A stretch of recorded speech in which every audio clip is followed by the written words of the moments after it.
حضرات آئیے ایک ایمان افروز حکایت پیش کر رہا ہوں جس سے یقیناً آپ کے دل کی دنیا جگمگا اٹھے گی اور روح کو انشاءاللہ بالیدگی ملے گی۔ یہی صاحب دلالۃ الخیرات حضرت شیخ جزولی رحمۃ اللہ تعالی علیہ کا جب وصال ہوا اور آپ کو مقام سوس پر دفنایا گیا تو آپ کی قبر سے مشک کی خوشبو آنے لگی۔ آپ خود سمجھ سکتے ہیں کہ حضرت جزولی رحمۃ اللہ تعالی علیہ کتنے پائے کے بزرگ تھے کہ 70 سال کے بعد جب آپ کے جسم مبارک کو مراکش منتقل کرنے کے لیے قبر مبارک سے نکالا گیا تو آپ کا جسد پاک مکمل صحیح و سالم تھا۔ جسم آپ کا کفن بھی میلا نہ ہوا تھا۔ وصال مبارکہ سے پہلے آپ نے داڑھی کا خط بنوایا تھا۔ دیکھنے والوں نے دیکھا تو کہا کہ ایسا معلوم ہو رہا تھا گویا کہ آج ہی داڑھی کا خط بنوائے ہیں اور آرام فرما رہے ہیں، بلکہ کسی نے بطور امتحان آپ کے رخسار مبارک پر انگلی رکھ کر دباتے ہی خون اس کی جگہ سے ہٹ گیا اور وہ جگہ سفید ہو گئی جیسے زندوں کا ہوتا ہے۔ پھر کچھ ساعت کے بعد وہ جگہ سرخ ہو گئی۔ آخر حضرت کا وہ کون سا خاص عمل تھا جس کی بنیاد پر یہ کمالات ظاہر ہو رہے تھے؟ کبھی قبر سے بھینی بھینی خوشبوؤں کا نکلنا، 70 سال تک جسم پاک کا صحیح و سالم رہنا، پھر دیکھنے میں یوں معلوم ہونا کہ ابھی ابھی آرام فرما رہے ہیں، پھر زندوں کی طرح جسم میں خون کی گردش کا باقی رہنا۔ خدا کی قسم یہ کمالات صرف اور صرف اس لیے تھے کہ وہ اپنے محبوب پاک صلی اللہ علیہ وسلم پر درود پاک پڑھنے کے پابند تھے اور ہمیشہ اسی وظیفے سے سرشار رہتے تھے۔ اسی لیے اچھی طرح ذہن نشی کر لیجئے کہ جب بھی رحمت للعالمین شفیع المذنبین کا نام پاک آئے اور آپ کا ذکر جمیل چھڑ جائے تو آپ کی بارگاہ میں درود شریف پڑھنا واجب ہو جاتا ہے۔ لہٰذا جب بھی سرور کون و مکان صلی اللہ تعالیٰ علیہ وسلم کا ذکر کریں تو ان کی بارگاہ میں درود پاک کا سوغات پیش کر لیا کرے اور درود و سلام کی ڈالیاں نچھاور کر لیا کرے، کیونکہ نبی اکرم صلی اللہ علیہ وسلم نے فرمایا یعنی سب سے بڑا بخیل وہ ہے جس کے سامنے میرا تذکرہ کیا جائے اور وہ مجھ پر درود نہ پڑھے۔ ترمذی شریف کی حدیث پاک ہے۔ حضرات مصطفیٰ جان رحمت صلی اللہ تعالیٰ علیہ وسلم کی بارگاہ میں درود شریف نہ پڑھنا، درود شریف میں سستی کرنا، درود شریف میں تساہلی کرنا بہت بڑی حرمہ نصیبی ہے۔ جو شخص درود شریف میں سستی کرتا ہے وہ خدا کی رحمت سے محروم ہو جاتا ہے۔ جو شخص درود شریف میں تساہلی کرتا ہے اس پر فیوز و برکات کے دروازے بند کر دیے جاتے ہیں۔ نبی اکرم صلی اللہ علیہ وسلم نے یہ بھی فرمایا کہ جو شخص درود پڑھنا بھول گیا وہ جنت کا راستہ بھول گیا۔ الغرض درود شریف نہ پڑھنے والوں کی بڑی مذمت بیان کی گئی ہے۔ آئیے اس سلسلے میں ایک اور حدیث شریف سماعت فرمائیے۔ حضرت ابو ہریرہ رضی اللہ تعالیٰ عنہ سے روایت ہے کہ رسول کریم علیہ الصلاۃ والسلام نے فرمایا اس شخص کی ناک غبار آلود ہو یعنی ذلیل و خوار ہو جس کے سامنے میرا نام لیا گیا اور اس نے مجھ پر درود نہ پڑھا۔ شفاء القلوب میں ایک عبرتناک واقعہ تحریر کیا گیا ہے جس کو بیان کرنا میں مناسب سمجھتا ہوں تاکہ اس واقعہ کو سننے والے اللہ عز و جل کے قہر و غضب سے بچنے کی کوشش کرے۔ واقعہ یوں ہے کہ ایک شخص کا انتقال ہو گیا، اس کے لیے قبر کھودی گئی۔ قبر میں ایک خوفناک کالا سانپ نظر آیا۔ لوگوں نے گھبرا کر وہ قبر بند کر دی اور دوسری جگہ قبر کھودی، وہی خوفناک کالا سانپ وہاں بھی موجود تھا۔ آخرکار سانپ نے زبان سے پکار کر کہا کہ تم جہاں بھی قبر کھودو گے میں وہاں پہنچ جاؤں گا۔ لوگوں نے اس سے پوچھا کہ یہ قہر و غضب کیوں ہے؟ سانپ بولا یہ شخص جب سرکار دو عالم صلی اللہ علیہ وسلم کا نامی سنتا تھا تو درود پاک پڑھنے میں بخل کرتا تھا۔ اب میں اس بخل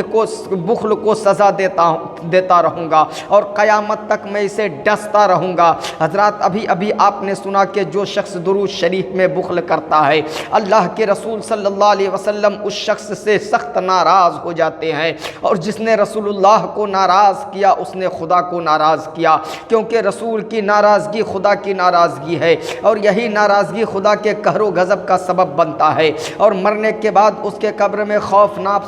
سانپ کی شکل میں عذاب مسلط کر دیا جاتا ہے۔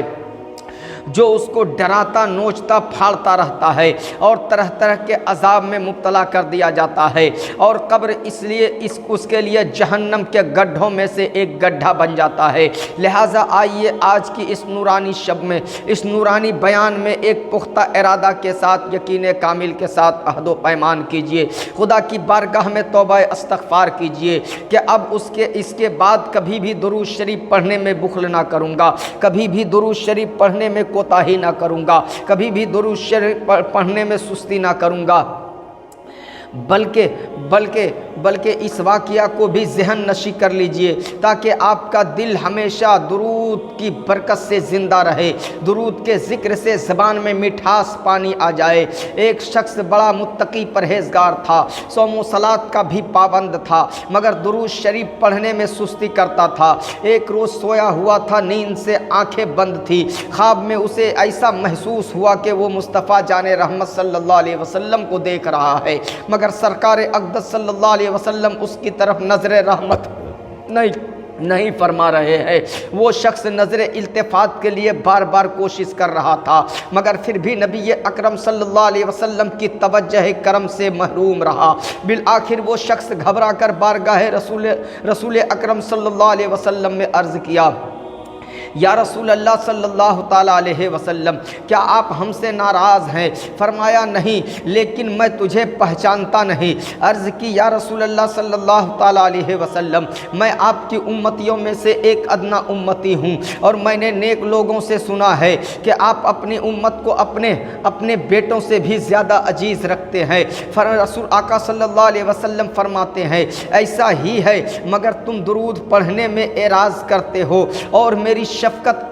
اسی پر ہوتی ہے جو درود شریف کی کثرت کرتا ہے۔ جب وہ شخص بیدار ہوا تو اسے درود شریف نہ پڑھنے کا بڑا احساس ہوا، چنانچہ اسی روز سے درود شریف پڑھنا شروع کر دیا، حتیٰ کہ قسمت نے انگڑائی لی۔ ایک دن پھر اسے خواب میں رسول اللہ صلی اللہ علیہ وسلم کی زیارت نصیب ہوئی تو نبی اکرم صلی اللہ علیہ وسلم نے فرمایا، اب میں تجھے پہچانتا ہوں، اور قیامت کے دن تمہاری شفاعت کا ضامن بھی ہوں۔ جو خیال آیا تو خواب میں وہ جمال اپنا دکھا گئے، جو خیال آیا تو خواب میں وہ اپنا دکھا گئے، وہ مہک ہے لباس میں کہ مکان سارا بسا گئے۔ دعا کیجئے کہ اللہ تبارک و تعالی درود پاک کی برکت سے خواب میں ہم سب کو دیدار حبیب نصیب فرمائے۔ یہ سچ ہے کہ اس لائق نہیں، برسا نہیں دیکھ کر ابر رحمت، بدوں پر بھی برسا دے برسانے والے۔ حضرات، مثنوی شریف میں علامہ جلال الدین رومی رحمۃ اللہ تعالیٰ علیہ فرماتے ہیں، ایک بار تاجدار مدینہ صلی اللہ علیہ وسلم نے شہد کی مکھی سے دریافت کیا کہ تو شہد کیسے بناتی ہے؟ شہد کی مکھی نے عرض کیا، یا رسول اللہ صلی اللہ تعالیٰ علیہ وسلم، میں چمن میں جا کر ہر قسم کے پھولوں کا رس چوستی ہوں، پھر وہ رس اپنے منہ میں لیے ہوئے اپنے چھتوں میں آ جاتی ہوں اور وہاں اگل دیتی ہوں، وہی شہد ہے۔ رحمت عالم صلی اللہ علیہ وسلم نے فرمایا کہ پھولوں کے رس تو کڑوے اور کسیلے ہوتے ہیں، تو پھر شہد میں یہ مٹھاس کہاں سے آتی ہے؟ تو مکھی نے عرض کیا، یعنی ہمیں قدرت نے سکھا دیا ہے کہ چمن سے چھتے تک راستے میں آپ پر درود شریف پڑھتی ہوئی آؤں۔ یا رسول اللہ صلی اللہ تعالیٰ علیہ وسلم، شہد کی یہ لذت و مٹھاس اسی درود پاک کی برکت سے ہے۔ حضرات، یہ قدرت الہی کا کرشمہ ہی ہے اور درود پاک کی برکت ہی ہے کہ کڑوے و کسیلے رسوں میں شیرنی آ جاتی ہے اور شہد میں مٹھاس پیدا ہو جاتی ہے۔ یقیناً دوستو، یہ مقام غور ہے۔ چمن میں رنگ برنگ کے مختلف پھول ہوتے ہیں، مثلاً جوہی، چنبیلی، چمپا، نسترن، رات کی رانی، گلاب وغیرہ۔ جس طرح ان پھولوں کے رنگ جدا گانا ہوتے ہیں، اسی طرح ان کے پھولوں کے رس اور ذائقے بھی الگ الگ ہوتے ہیں۔ کسی میں پھیکا پن پایا جاتا ہے تو کسی میں تلخی، مگر خالق کائنات نے درود شریف میں اتنی تاثیر عطا کر دی ہے کہ اتنی طاقت پیدا فرما دی ہے کہ چمن چمن کے پھولوں کی کرواہٹ کو دور کر کے اس میں مٹھاس آ جاتی ہے، اس کے ذائقہ میں لذت پیدا ہو جاتی ہے۔ صرف یہی نہیں بلکہ درود کی برکت سے شہد تمام بیماریوں کے لیے شفا بھی بن جاتا ہے۔ اسی لیے میرے دوستو، اگر دعا کو بارگاہ خداوندی میں قبول بنانا چاہتے ہو تو اس میں درود کی مٹھاس پیدا کرو۔ اگر نماز کو بارگاہ خداوندی میں مقبول بنانا چاہتے ہو تو اس میں درود کی مٹھاس پیدا کرو۔ اگر روزہ کو بارگاہ خداوندی میں مقبول بنانا چاہتے ہو تو اس میں درود کی مٹھاس پیدا کرو۔ اگر اپنے اعمال صالحہ کو بارگاہ خداوندی میں مقبول بنانا چاہتے ہو تو درود کی مٹھاس پیدا کرو۔ اگر دل و دماغ کو دنیا کے خرافات سے پاکیزہ رکھنا چاہتے ہو تو اس میں درود کی مٹھاس پیدا کرو۔ اگر ذہن و فکر کو گناہوں کے امراض سے محفوظ رکھنا چاہتے ہو تو اس میں درود کی مٹھاس پیدا کرو۔ اگر اعضائے جسمانی کو توانا و تندرست رکھنا چاہتے ہو تو زبان میں درود کی مٹھاس پیدا کرو۔ خود بخود دعائیں قبول ہو جائے گی، نماز بھی قبول ہو جائیں گی، روزہ بھی قبول ہو جائے گا، حج و زکوٰۃ بھی قبول ہو جائیں گے، کیونکہ جس طرح درود چمن کے پھولوں کے کرواہٹ کو دور کر کے اس میں مٹھاس پیدا کر دیتا ہے، اسی طرح قبولیت اعمال کے رکاوٹ کو دور کر کے اس میں شرف قبولیت کی مٹھاس پیدا کر دیتا ہے۔ اس موقع پر محسن ملت مولانا مبارک حسین صاحب کا ایک شعر یاد آ گیا: مصطفیٰ آ گئے، روشنی آ گئی، بالیقین ایک نئی زندگی آ گئی، اے مگس یہ شہد کیسے میٹھاس بنا، پڑھ لی صلی علی شیرنی آ گئی۔ درود شریف قبولیت دعا کے لیے اکسیر ہے۔ بارگاہ رب ذوالجلال میں وہ دعا مقبول ہو جاتی ہے نہیں ہوتی ہے جو دعا درود شریف سے خالی ہو۔ آئیے حدیث شریف ملاحظہ فرمائیں۔ حضرت عمر بن خطاب رضی اللہ تعالی عنہ سے روایت ہے، وہ فرماتے ہیں کہ دعا آسمان و زمین کے درمیان معلق رہتی ہے، اس میں سے کچھ بھی اوپر نہیں جاتی جب تک کہ تم رسول اللہ صلی اللہ علیہ وسلم کی بارگاہ میں درود شریف کا ہدیہ نہ پیش کرو گے۔ مثنوی شریف کی حدیث پاک ہے۔ علامہ عبد الرحمن صفوری رحمۃ اللہ تعالیٰ علیہ ایک روایت نقل فرماتے ہیں کہ کچھ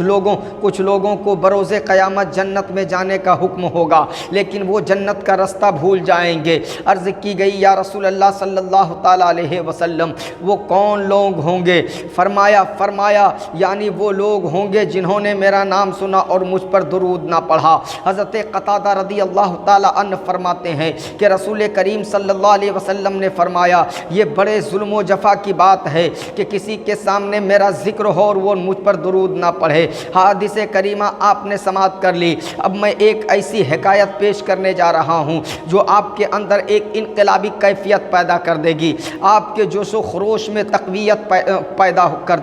کر دے گی، جو آپ کی محبت و خلوص میں اضافہ کے ایک اہم رول ادا کر دے گی، جو آپ کے ایمان و عقیدہ میں پختگی پیدا کرے گی، جو آپ کی بنیادی اور اخروی زندگی کو سنوارنے میں مدد ثابت ہوگی۔ ایک دن حضرت جبرائیل علیہ السلام بارگاہ رسالت میں آپ صلی اللہ علیہ وسلم میں حاضر ہوئے اور عرض کی یا رسول اللہ صلی اللہ تعالیٰ علیہ وسلم میں نے آج ایک عجیب و غریب واقعہ دیکھا ہے۔ حضور صلی اللہ علیہ وسلم نے پوچھا وہ کیا واقعہ ہے؟ حضرت جبرائیل امین علیہ السلام نے عرض کی یا رسول اللہ صلی اللہ تعالیٰ علیہ وسلم مجھے کوہ کاف جانے کا اتفاق ہوا، مجھے وہاں ایک آہو فگا رونے چلانے کی آواز سنائی دی، جدھر سے آوازیں آ رہی تھی میں ادھر گیا تو مجھے ایک فرشتہ دکھائی دیا جس کو میں نے اس سے پہلے آسمان پر دیکھا تھا، جو اس وقت بڑے اعزاز و اکرام میں رہتا تھا۔ وہ ایک نورانی تخت پر بیٹھا رہتا تھا، 70,000 فرشتے اس کے گرد سب بستہ کھڑے رہتے تھے اور فرشتہ سانس لیتا تھا تو اللہ تعالیٰ ہر سانس کے بدلے ایک فرشتہ پیدا کر دیتا تھا۔ لیکن آج میں نے اسی فرشتہ کو کوہ کاف کے وادی میں سرگرداں اور آہو زاری کرتے دیکھا ہے۔ میں نے اس سے پوچھا کہ کیا حال ہے، یہ کیا ہو گیا ہے؟ اس نے بتایا معراج کی رات معراج کی رات جب میں اپنے نورانی تخت پر بیٹھا تھا، میرے قریب سے اللہ تعالیٰ کے حبیب صلی اللہ علیہ وسلم گزرے تو میں نے آپ صلی اللہ علیہ وسلم کی تعظیم و تکریم کی پرواہ نہ کی۔ اللہ تعالیٰ کو میری یہ ادا، میری یہ بڑائی پسند نہ آئی اور اللہ تعالیٰ نے مجھے ذلیل کر کے نکال دیا اور اس بلندی سے پستی میں پھینک دیا۔ پھر اس نے کہا، اے جبرائیل، اللہ کی بارگاہ میں میری سفارش کرو کہ اللہ تعالیٰ میری اس غلطی کو معاف فرما دے، مجھے پھر اسی جگہ پر بحال کر دے۔ یا رسول اللہ صلی اللہ تعالیٰ علیہ وسلم، میں نے اللہ تعالیٰ کی بارگاہ بے نیاز میں نہایت عاجزی کے ساتھ معافی کی درخواست کی۔ بارگاہ الہی سے ارشاد ہوا، اے جبرائیل، اس فرشتہ کو بتا دو کہ اگر وہ معافی چاہتا ہے تو میرے حبیب صلی اللہ علیہ وسلم پر درود پاک پڑھے۔ یا رسول اللہ صلی اللہ تعالیٰ علیہ وسلم، میں نے جب اس فرشتہ کو فرمان الہی سنایا تو وہ سنتے ہی حضور کی ذات اقدس پر درود پڑھنے میں مشغول ہو گیا اور پھر میرے دیکھتے ہی دیکھتے اس کے بالوں پر نکلنا شروع ہو گئے اور پھر اس ذلت و پستی سے اڑ کر آسمان کی بلندیوں پر جا پہنچا اور اپنی مسند اکرام پر فائز ہو گیا۔ مراجعۃ النبوت جلد اول صفحہ نمبر 187 پر یہ واقعہ موجود ہے۔ درود آتا ہے، لب پر سلام آتا ہے، زبان پہ جب بھی محمد کا نام آتا ہے پڑھے درود نہ کیوں کر رسول اکرم پر، یہ نام سب کی مصیبت میں کام آتا ہے۔ خلاصہ کلام یہ ہے کہ پہلے آسمان پر رہنے والا فرشتہ، نورانی تخت پر بیٹھنے والا فرشتہ، اتنے اعزاز و اکرام والا فرشتہ جب رسول اللہ صلی اللہ علیہ وسلم کی تعظیم و اکرام کی پرواہ نہ کی تو رب کائنات نے آسمان کی بلندی سے زمین کی پستی میں پھینک دیا۔ تو بتاؤ، جو لوگ نبی اکرم صلی اللہ علیہ وسلم کی شان اقدس میں گستاخی کرتے ہیں، اس کو زمین کی پستی سے آسمان کی بلندی کیسے مل سکتی ہے؟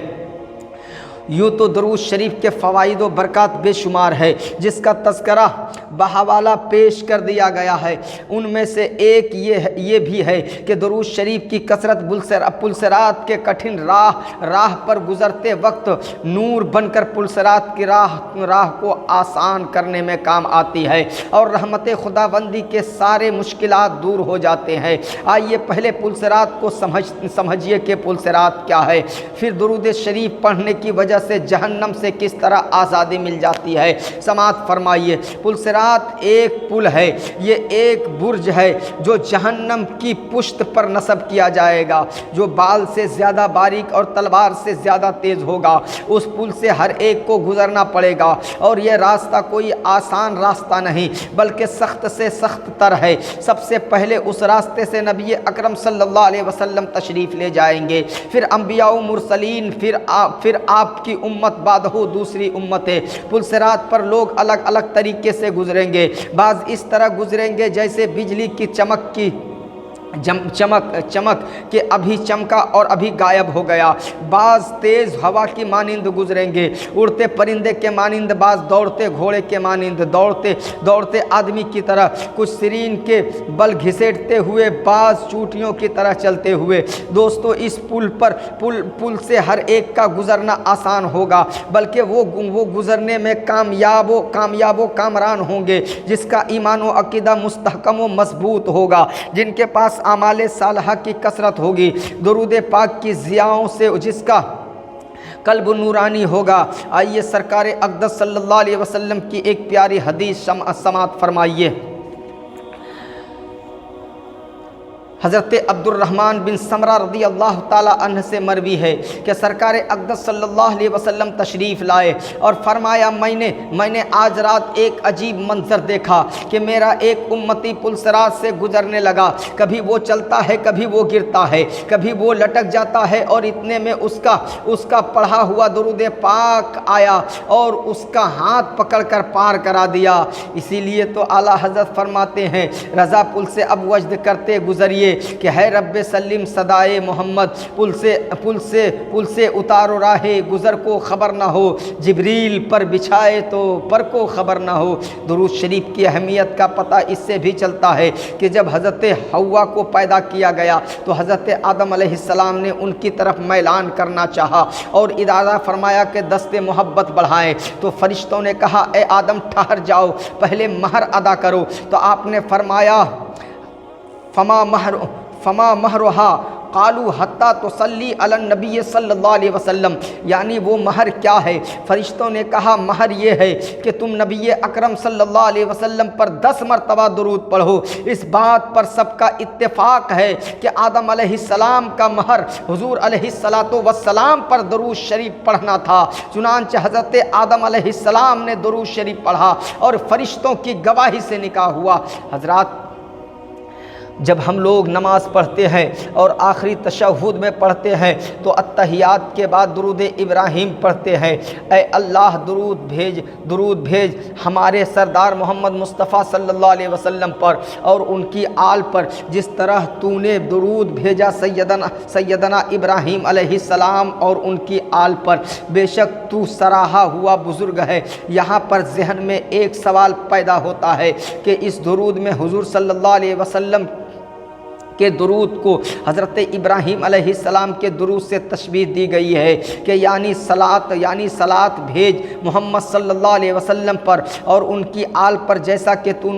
نے صلات بھیجی ابراہیم علیہ السلام پر اور ان کی آل پر۔ تو اس سے یہ بات سمجھ میں آ جاتی ہے کہ حضرت ابراہیم علیہ السلام حضور صلی اللہ علیہ وسلم سے افضل ہے، حالانکہ افضل الانبیاء حضور صلی اللہ علیہ وسلم ہیں۔ تو یہاں پھر تشبیہ کیسے درست ہو سکتی ہے؟ اس کا جواب ملا علی قاری رحمۃ اللہ تعالی علیہ نے بہت ہی پیارے انداز میں دیا ہے۔ فرماتے ہیں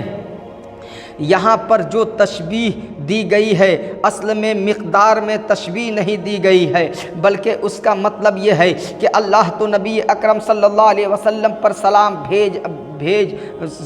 بھیج جیسا کہ تو نے ابراہیم علیہ السلام پر صلات بھیجی ہے، جیسا کہ رب تبارک و تعالیٰ نے فرمایا اے ایمان والو تم پر روزے فرض کیے گئے جیسے کہ تم سے پہلے لوگ پر روزے فرض کیے گئے تھے۔ یہاں بھی صرف فرض ہونے میں تشبیہ دی گئی ہے، اس کا یہ مطلب نہیں کہ جتنے روزے تم پر فرض ہوئے ہیں اتنے ہی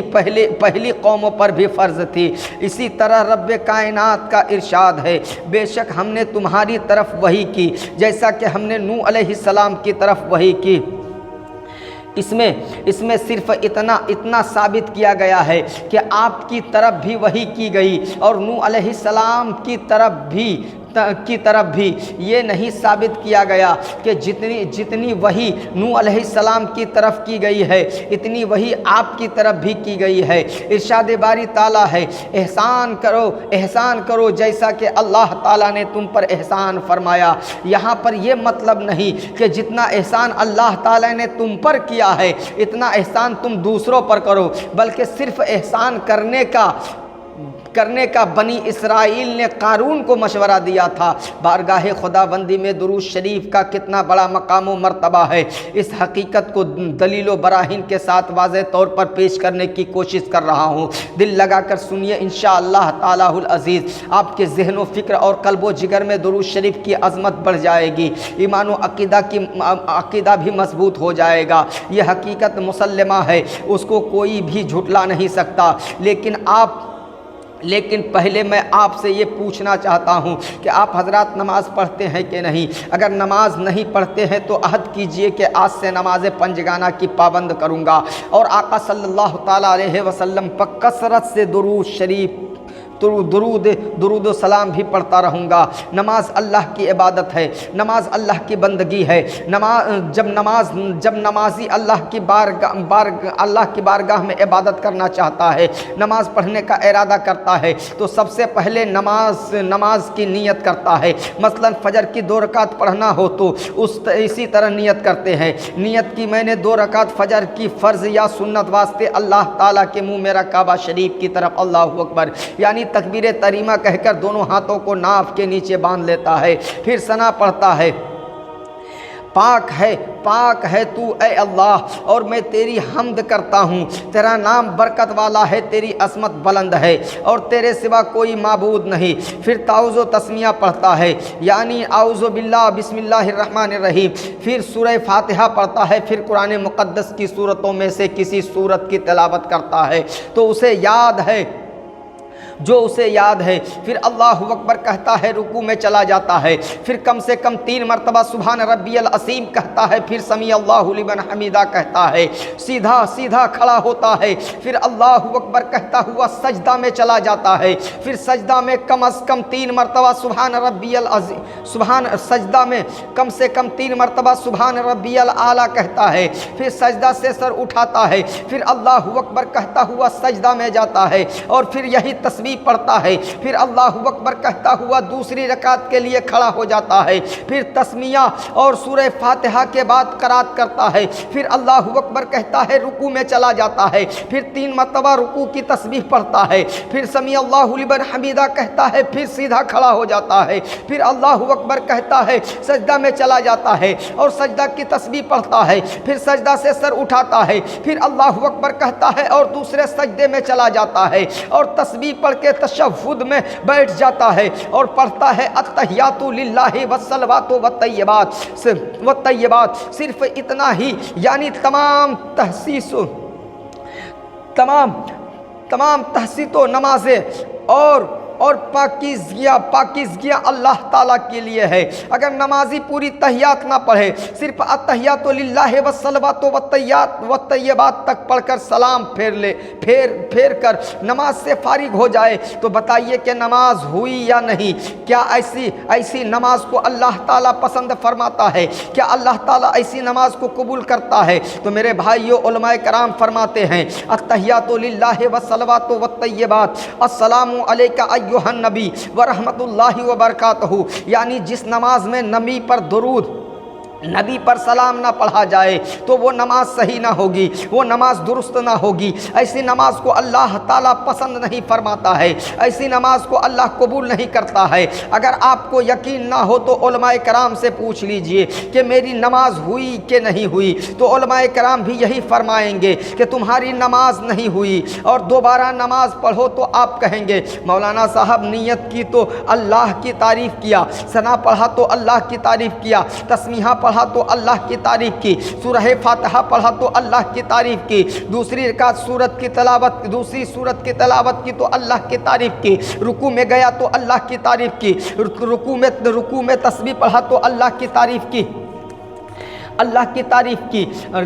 رکوع سے کھڑا ہوا تو اللہ کی تعریف کی، سجدہ میں گیا تو اللہ کی تعریف کی، سجدہ میں تسبیح پڑھا تو اللہ کی تعریف کیا، تشہد میں بیٹھا تو اللہ کی تعریف کیا، پوری نماز میں اللہ کی تعریف کی، صرف رسول اللہ صلی اللہ علیہ وسلم پر سلام ہی تو نہیں بھیجا، پھر بھی میری نماز نہیں ہوئی، ایسا کیوں؟ تو مولانا صاحب جواب دیں گے، اللہ تعالیٰ ایسی نماز کو قبول نہیں فرماتا جس نماز میں اللہ کے حبیب صلی اللہ علیہ وسلم کو سلام نہ بھیجا جائے، جس نماز میں اللہ کے حبیب صلی اللہ علیہ وسلم پر درود نہ پڑھا جائے۔ تو معلوم ہوا کہ بغیر سلام کے اللہ تعالیٰ نہ نیت کو قبول فرماتا ہے، نہ ثنا قبول فرماتا ہے، نہ تسمیہ قبول فرماتا ہے، نہ سورہ فاتحہ کو قبول فرماتا ہے، نہ رکوع قبول فرماتا ہے، نہ رکوع کی تسبیح کو قبول فرماتا ہے، نہ قیام کو قبول فرماتا ہے، نہ سجدہ کو قبول فرماتا ہے، نہ سجدے کی تسبیح کو قبول فرماتا ہے، نہ تشہد کو قبول فرماتا ہے، یعنی ارکان نماز میں سے کسی رکن کو بھی قبول نہیں فرماتا۔ اب حقیقت نکھر کر آپ کے سامنے آ گئی کہ اگر بارگاہ خدا بندی میں نیت کو قبول کروانا چاہتے ہو تو نیت قبول کروانا چاہتے ہو اور اپنی نماز کو کامل کرنا چاہتے ہو تو اپنے اعمال میں قبولیت چاہتے ہو تو حضور صلی اللہ علیہ وسلم پر سلام پڑھنا پڑے گا۔ اگر ثنا کو قبول کروانا چاہتے ہو تو حضور صلی اللہ علیہ وسلم پر سلام پڑھنا پڑے گا۔ اگر سورہ فاتحہ کو قبول کروانا چاہتے ہو تو حضور صلی اللہ علیہ وسلم پر